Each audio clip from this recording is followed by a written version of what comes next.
Talk about what you saw personally.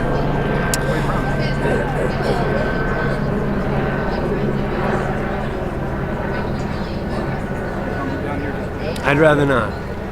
Why? Because, as you said, it's personal, and some parts of being a veteran, there are times when veterans are only comfortable keeping them personal, and we all have our time and place. Well, soldiers are seeing the reality of war, that most people have no idea what's going on, and it's not a very healthy thing physically or mentally. Well, I saw the war crimes unfolding right before my very eyes. I went to the same intel school as Bradley Manning. I spent a year in Iraq. I was really conservative when I went over. I really believed in the mission.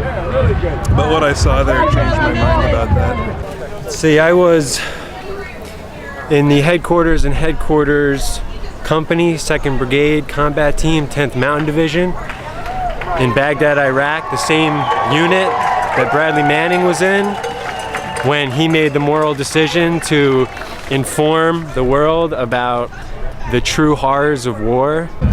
So I've come to the conclusion that the right moral thing to do is to speak out against these immoral, basically war crimes, and I support Bradley in doing that.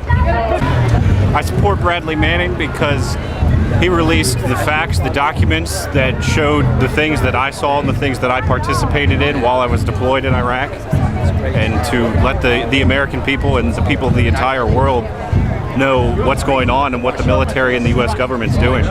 War is horrible. War is not needed in this world to resolve our conflicts. The things that Bradley Manning exposed helped me to see the truth that was going on in the war. The more research that I did on my own to why we were in Iraq and why we were in Afghanistan, the more I saw that the things that the government were telling me were lies. And you know, I went through my whole 5 years in service, and I never did say anything. I never did speak out against the wars. So now I'm trying to make up for that. And then I went to Afghanistan, and I saw firsthand what drone strikes could do. I remember getting a phone call about a guy digging a ditch next to a road, asking if we had any intelligence so we could shoot a Hellfire missile at him. The guy was at a farm. It was his job. I mean, and they were looking for any reason to blow him to pieces. I think that it's demonstrations like this, veterans who have firsthand experience in war, coming out and voicing their opinions in any way they can, whether it be in writing or public speaking or by holding a sign. Because it's destroying this country. It's destroyed the military. The military that I joined is no longer the friendly, strong, personal military. It's turned into something really ugly and impersonal. Well, I mean, I just saw that the Iraqi people didn't want us there. We weren't doing what we said we were there to do, liberate them. We weren't giving them a democracy as we advertised. It was just, it was going against everything that the politicians were feeding us. Over 1.5 million people displaced in Iraq. Congenital birth defects from depleted uranium across the board. From 15 times that we saw in Hiroshima and Nagasaki. We got drone strikes daily on the Pakistani border in Afghanistan. Troops dying for no reason.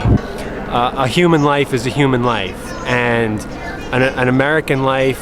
I love America. I'm proud to be an American, but I don't believe that my life is more valuable than anyone else's, regardless of nationality. We're all brothers and sisters, and we ought to start acting like it.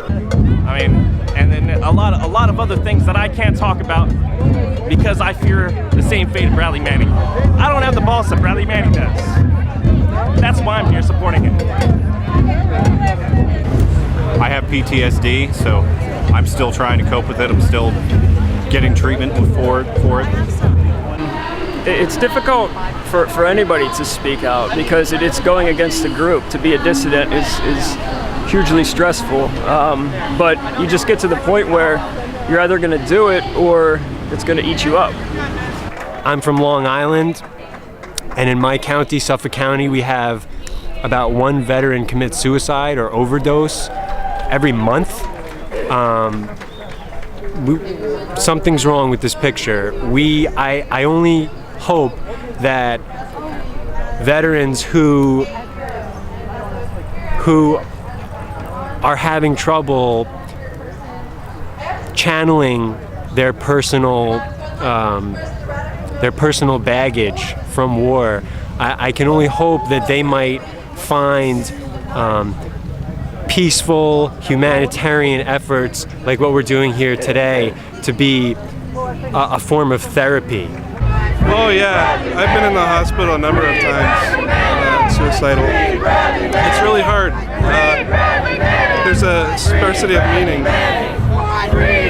You know, what we need is the Holy Spirit in our lives. And that's exactly what we're lacking. The Holy Spirit. Yeah, this is what the Holy Spirit looks like to me. And I think this is why Vets for Peace is so important. Because this is the thing that gives my life meaning and the thing that keeps me from killing myself. What keeps me healthy is guys like Bradley Manning.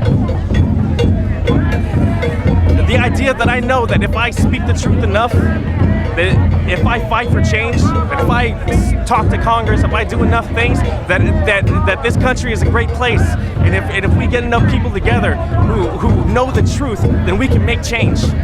That's what we're here trying to do today. Free Bradley Manning, and I think he's a hero and he should be released, and Obama should give him his Nobel Peace Prize.